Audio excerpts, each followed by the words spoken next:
بسم اللہ الرحمن الرحیم۔ صحیح بخاری کتاب زکوٰۃ کا بیان۔ باب جس مال کی زکوٰۃ دے دی جائے وہ کنز خزانہ نہیں ہے۔ حدیث نمبر ہے 1404۔ ترجمہ بسم اللہ الرحمن الرحیم۔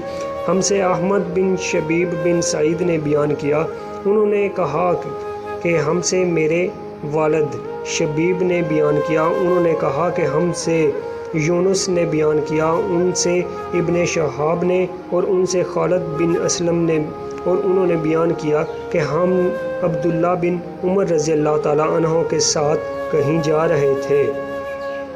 ایک عرابی نے آپ سے پوچھا، مجھے اللہ تعالیٰ کے اس فرمان کی تفسیر بتلائیے جو لوگ سونے اور چاندی کا خزانہ بنا کر رکھتے ہیں۔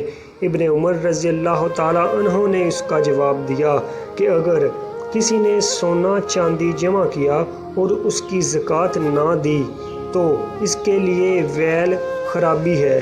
یہ حکم زکوٰۃ کے احکام نازل ہونے سے پہلے تھا، لیکن جب اللہ تعالیٰ نے زکوٰۃ کا حکم نازل کر دیا تو اب وہی زکوٰۃ مال و دولت کو پاک کر دینے والی ہے۔ صحیح بخاری زکوٰۃ کا بیان۔ باب اللہ کی راہ میں خرچ کرنے کی فضیلت کا بیان۔ حدیث نمبر 1409۔ ترجمہ اللہ پاک چوری کے مال میں سے خیرات نہیں قبول کرتا، اور وہ صرف پاک کمائی سے قبول کرتا ہے، کیونکہ اللہ پاک کا ارشاد ہے، بھلی بات کرنا اور فقیر کی سخت باتوں کو معاف کر دینا اس صدقہ سے بہتر ہے جس کے نتیجہ میں اس شخص کو جسے صدقہ دیا گیا ہے اذیت دی جائے کہ اللہ بڑا بے نیاز نہایت بردبار۔ صحیح بخاری زکوٰۃ کا بیان۔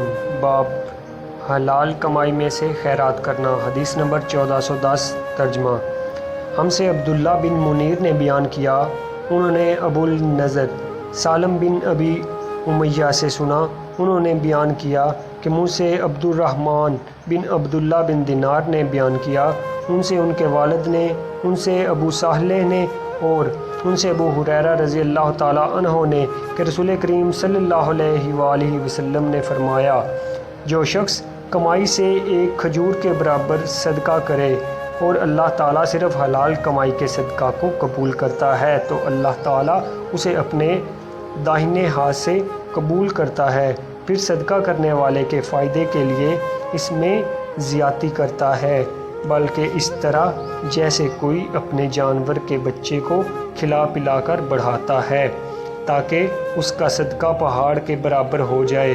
عبد الرحمن کے ساتھ اس روایت کے مطابق سلیمان نے عبداللہ بن دینار کی روایت سے کی ہے، اور وقع نے ابن دینار سے کہا، ان سے سعید بن یسار نے، ان سے ابو ہریرہ رضی اللہ تعالیٰ عنہ نے، اور ان سے نبی کریم صلی اللہ علیہ وآلہ وسلم نے، اور اس کی روایت مسلم بن ابی مریم، زید بن اسلم اور سہیل نے ابو صالح سے کی، ان سے ابو ہریرہ رضی اللہ تعالیٰ عنہ نے، اور ان سے نبی کریم صلی اللہ علیہ وآلہ وسلم نے۔